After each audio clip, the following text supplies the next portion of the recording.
নমস্কার বন্ধুরা, স্বাগতম সবাইকে লোভনীয় রান্নাবান্না চ্যানেলে। আমি প্রীতি। আজ আমি তৈরি করব একদম মজাদার ওল চিংড়ির ডালনা বা ওল দিয়ে চিংড়ি মাছের তরকারি। এই রেসিপিটি এমন এক স্বাদ নিয়ে আসবে যা আপনারা আগে কখনোই পাননি। যদি আপনি চিংড়ি এবং ওল পছন্দ করেন তাহলে এই ভিডিওটি আপনার জন্য। চলুন শুরু করি আমাদের রান্নার যাত্রা। আপনারা স্কিপ না করে পুরো রান্নার ভিডিওটা দেখতে থাকুন। প্রথমে ওলটাকে কেটে নেব। এই এখন আগে টুকরো করে নেব। এবার ওলের খোসাটা ছাড়িয়ে নেব। এই এখন ডুমো ডুমো করে ওলটা কেটে নিতে হবে। ওলটাকে ভালো করে জলে ধুয়ে একটা পাত্রে তুলে নেব। এবার আমি আলুগুলো কেটে নেব। আলুর খোসা ছাড়িয়ে নিতে হবে। এই এখন ডুমো ডুমো করে আলু কেটে নিতে হবে। জলে ভালো করে আলুগুলো ধুয়ে নিচ্ছি। এবার একটা পাত্রে আলুগুলো তুলে রাখবো। রান্নার মশলাটা তৈরি করার জন্য আমি এতটা পরিমাণ আদা নিয়েছি। এবার আদার খোসাটা ছাড়িয়ে নিচ্ছি। 3 কোয়া রসুন নিয়েছি। এবার রসুনের খোসা ছাড়িয়ে নিচ্ছি। পেঁয়াজটা কেটে নেব। এখন আমি এই আদা রসুন পেঁয়াজটা বেটে নেব। 2টো কাঁচা লঙ্কা চিড়ে নিচ্ছি তরকারিতে দেওয়ার জন্য। দেখুন, আদা রসুন পেঁয়াজ আমি বেটে নিয়েছি। এবার এতে দিয়ে দিচ্ছি 1 টিস্পুন জিরে গুঁড়ো, 1 টিস্পুনের সামান্য একটু কম লঙ্কার গুঁড়ো দিচ্ছি। ঝালটা আপনারা যে যেরকম খান সেই বুঝেই দেবেন। দিচ্ছি সামান্য একটু হলুদ গুঁড়ো, 1 টিস্পুন চিনি দিয়ে দিচ্ছি। এই সমস্ত মশলাকে আমি একটা চামচের সাহায্যে ভালো করে মিশিয়ে নেব। যেহেতু ওল চিংড়ি রান্না করছি তাই এখানে আমি 200 গ্রাম চিংড়ি মাছ নিয়েছি।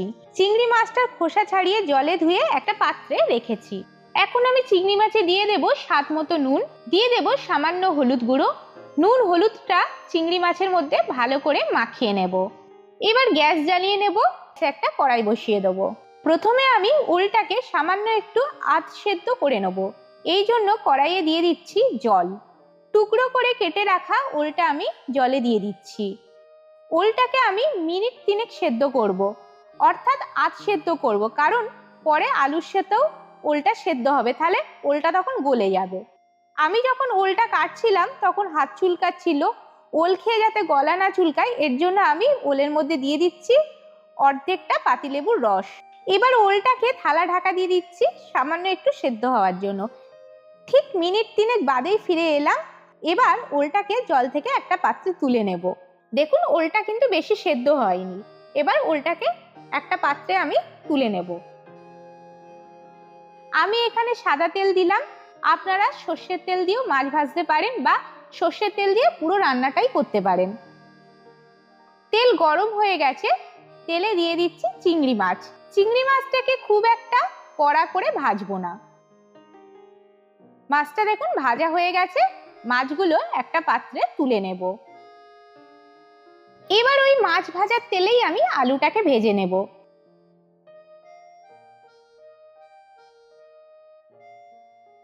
আলুটা কিছুটা ভাজা হওয়ার পরে এতে দিয়ে দেব স্বাদ মতো নুন,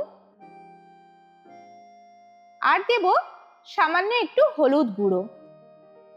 দেখুন, আলুটা হালকা ভাজা হয়ে গেছে। এবার এতে দিয়ে দেব আধ সেদ্ধ করা ওল, আর দিয়ে দিচ্ছি চিড়ে রাখা 2টো কাঁচা লঙ্কা। আলু আর ওলটাকে একটু লাল করে ভেজে নিচ্ছি। আলু আর ওলটা ভাজা হয়ে গেছে। এবার একটা পাত্রে তুলে রাখছি।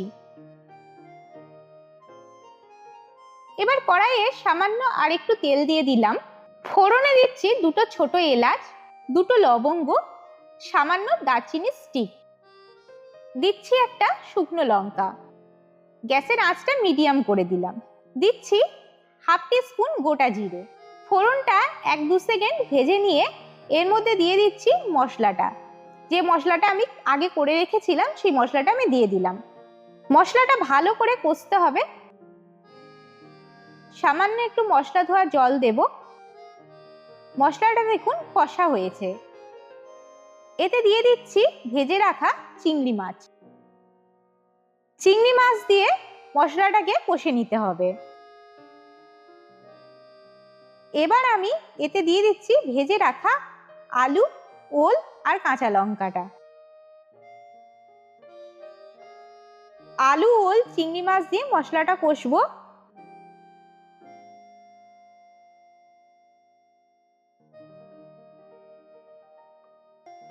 সামান্য একটু জল দিয়ে মশলাটা কষবো।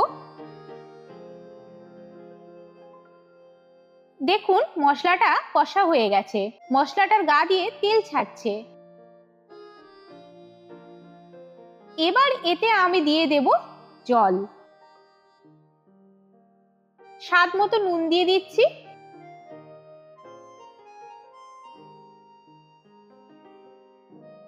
এবার আলু ওলটা সেদ্ধ হওয়ার জন্য আমি একটা থালা ঢাকা দিয়ে দিচ্ছি। ফিরে এলাম ঠিক 12 মিনিট বাদে।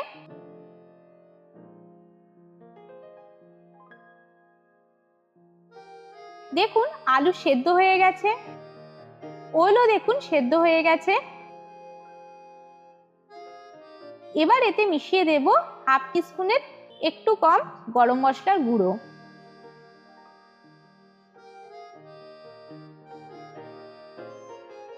তরকারিটা এরকম মাখা মাখা হবে।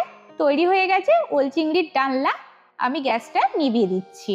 আশা করি এই রেসিপিটা আপনার ভালো লেগেছে। যদি ভালো লেগে থাকে তাহলে একটা লাইক করে দিন। প্রচুর প্রচুর বন্ধু বান্ধবের সাথে রেসিপিটা শেয়ার করে দিন।